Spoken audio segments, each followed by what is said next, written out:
Most people seeking to abstain from caffeine fail, but I'm not most people. Mother once told me that I was smart and special and handsome and that I could do anything I put my mind to. So here I am, 3 years caffeine-free on YouTube with tens of subscribers. But caffeine really affects the mind, you know? It really made me believe Mother's words, even after she stopped believing them.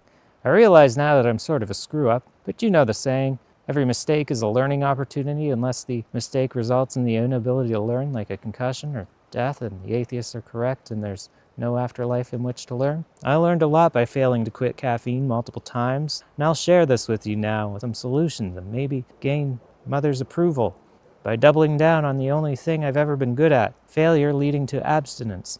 Most people relapse after 30 days of caffeine abstinence, and I dare say that's not very impressive. Anyone can quit anything for 30 days, even breathing, but that would be forever. The first point of possible failure can occur in the initial withdrawal stages. Through my many trials, I found it trivial to get through the initial stages on willpower alone, but that could only be sustained for so long. You know the saying, this too shall pass, except for the bubble gum I swallowed when I was 7? Well, it's kind of like that. A lot of us are living pretty shitty lifestyles with bad habits, leading to bad feelings after the initial stages of quitting caffeine. The second point of possible failure would be not to change that lifestyle. I once lived on a diet consisting mostly of apples, apple juice, potato chips, potato juice, peanut butter sandwiches. It was all very bad, but there's also my sleep. Caffeine affects your deep sleep cycles, and it also all sorts of other issues too, right? It kept me all anxious and bloated and dehydrated, pushing me beyond my mental limits, beyond my physical limits. For 1 hour of the day, I was 6'2" and full of energy, productive, and the rest of the day I was a 5'9" slug. And I wasn't even a very good slug, because I was too dehydrated to be slimy. How do you get by in this world without being a little slimy? Caffeine stimulated me just enough to hide the consequences of my terrible habits and compound them. Anyhow, without caffeine covering things up, you can feel your body much more clearly. It's good to be able to feel yourself. I think everything wrong with the world is people trying to avoid feeling themselves. So the obvious solution to this was cleaning up my diet, watching the junk food, eating whole foods. But I was still running into low energy. People often experience low energy even months after quitting caffeine, which leads to a third point of possible failure. And this won't be everyone, but for me, I had disordered food consumption. It's very easy to take the advice I just gave you and fall into another trap, which is worrying about every little thing you put in your body. That's called orthorexia. I've tried every fad diet under the sun, and that just led to health issues, sunburn. But orthorexia is a rather paradoxical affliction. With food, it's bad to be overly concerned with what you're consuming, but it's also bad not to be overly concerned. So you're damned if you do, and you're damned if you don't. And I'm probably damned just by talking about it because it's a sensitive topic, but I'm an insufferable vegan, so I'm going to talk about it anyway. For me, a high-carb, low-fat vegan diet with lots of fruits and vegetables and prioritizing sleep and relaxation are essential. For me, part of the being relaxed, though, is being relaxed about screwing the diet up, too, right? So what if I screw up every once in a while? P-meal apparently is not a vegan thing. But vegan diets get a bad name because people either don't eat enough or they eat a lot of junk food or they're just really annoying. But everyone's different, so whatever works for you. For me, I like to be energetic. For me to be energetic off caffeine, I need lots of carbohydrates to fuel exercise. I need at least 1 to 2 hours of sweat-inducing, like puddles on the floor exercise every day, or I don't feel energetic. It's like when I was a kid, I just eat lots of carby, sweet things and not worry about my ballerina figure. They told me when I grew up I wanted to be a firefighter. Now I'm putting out all kinds of fires in my mind. We have a fourth possible place where we can fail, which is not taking the time to recover and rest, not being patient with the recovery process. Being caffeine-free helps with relaxation and things like meditation and rest. I recommend forcing yourself to do these things. It's easy for me to say because I can just take off work whenever I want because I'm hardly ever employed. But force yourself to take time off if you can, and prioritizing sleep is very important. Realistically, the energy should come back within a few months of rest and recovery, but I don't want to be discouraging, but I've heard of people taking over a year to recover fully. Anyway, once I dialed all that in, my caffeine-free streaks went from weeks to several months, which is very encouraging. But of course, eventually I discovered a fifth point of possible failure, which also has to do with being aware of what you're putting in your body. You know the phrase, one wrong move and the entire house of cards collapses and you realize Kevin Spacey was never really acting? Like something as small as a vegan chocolate chip cookie or decaf coffee, it's not decaf enough. Matcha, they put that in. If you get anything green and hippie, there's always matcha in it. I've also seen people completely unaware that their pre-workout or their painkillers or whatever, they contain caffeine. I've seen them unaware that caffeine pills contain caffeine. And people are always falling for deceptive labeling. But also, as per the previous point where I was talking about worrying too much about what you're putting on your body, if you do screw up, it's not that big of a deal. It actually helps if you screw up at least once, because if you've been off caffeine for a while and you feel that anxious, jittery energy, it reminds you, it's a bad feeling. It reminds you why you're not on caffeine in the first place. But the other solution to all of this, of course, is to avoid all that and be aware of the main culprits, be aware of the main things that contain caffeine. Awareness is a lot of this. And awareness is all good, but sometimes we run into social pressures. Like, don't listen to anybody except for me. People think they have this great advice for you, or maybe they're malicious and they just want you to be on drugs too. It's kind of like when you're 13 and they're peer pressure and you're like, come on, man, you try a little, won't hurt, you'll be so cool. And then before you know it, you're spending 12 hours a day on EverQuest. And adults like to think they're too sophisticated to resort to peer pressure. All cultured at the local coffee shop. They'll say things like, wow, you have no personality since you quit caffeine. Why don't you have a personality like me with my little beret and my MacBook?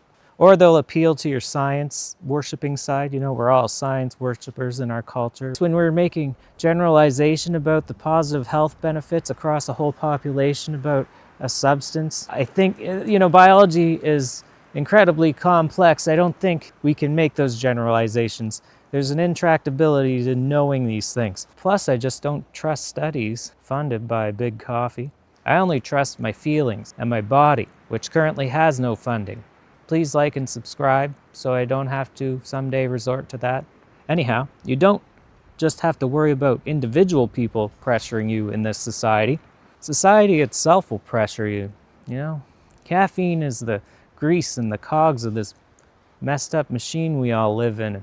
There's people out there putting butter and coconut oil in their coffee and make it even more greasy.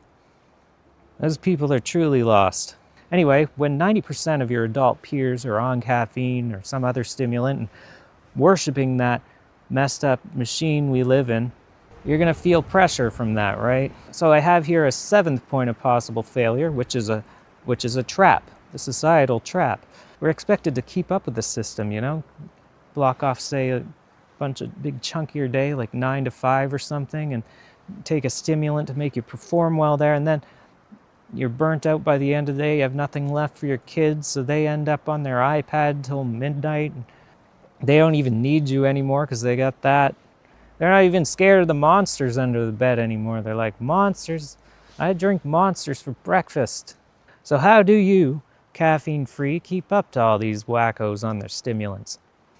For me, I don't try to keep up. I live to my own energy standards. Sure, I may be a little slow at work whenever I actually do have a job, but I have other strengths like steady, stable, consistent energy and patience. You know the story of the tortoise and the hare and how the tortoise only won because of the starting pistol, and rabbits are prone to being startled and fatal shock.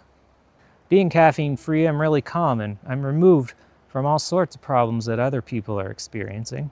You start noticing how wound up people are all uptight and dramatic and making weird decisions and anxious. I was never a drama queen on caffeine or anything like that, but I was really anxious and I had cognitive problems like making decisions like in the store, my brain would freeze up. I couldn't decide what to get, and then I'd end up getting something I didn't even want, and then I'd run into a friend in the store and start talking, but then I'd lose track of the conversation, forget their name or interrupt them, and like all this anxiety stuff. Lots of brain farts, real farts too. Like back in the whole masks in the store era, I thought the masks were so effective, It's okay to do that in public now. But even after all of this stuff I've talked about, I still found more things that cause me to fail. So there's an eighth point of possible failure, which is you may feel this void, this empty void that you're trying to fill.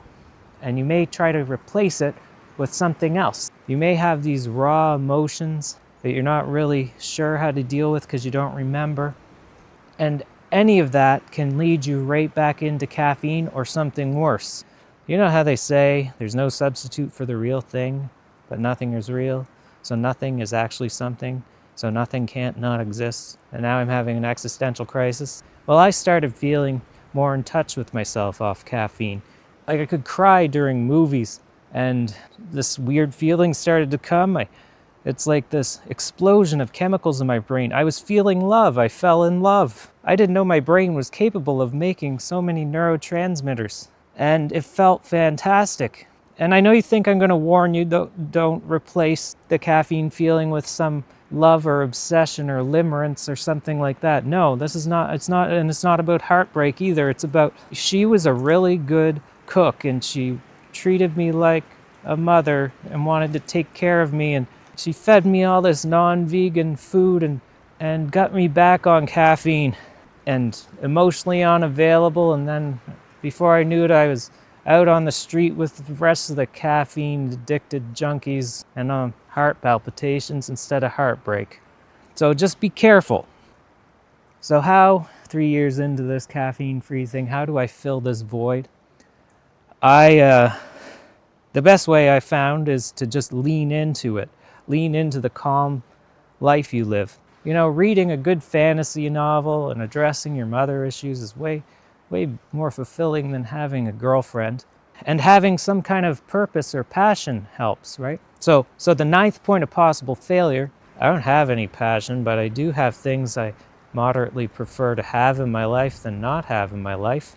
But these passions should be things that are possible to enjoy without caffeine. A slow burn of a passion, you know, not something hot and addictive. And then you realize that passion is what keeps you off the caffeine because you can't even enjoy it with caffeine. So here's a 10th mistake you can make, which is not keeping track of this, not writing these things down. I made this mistake because I have the memory of a goldfish. They actually have great memories and rich inner lives, but they're just not known really for remembering to write things down. But when I started tracking over time how I felt, I discovered, wow, you know, it's very encouraging to see what things are helping and what things are not. You know what another idea is? Instead of writing it down, maybe you could make a video about it. Watch it a year later to track the progress. Maybe you'll cringe at your video. Notice how I use the word cringe as a verb there, not an adjective, which seems to be so popular these days. I hope you don't use the word cringe as an adjective, because you're contributing to the death of a language, and I'm judging you. I don't care if you're cringing at me. You know, you only use cringe in that way because you're obsessed with social approval.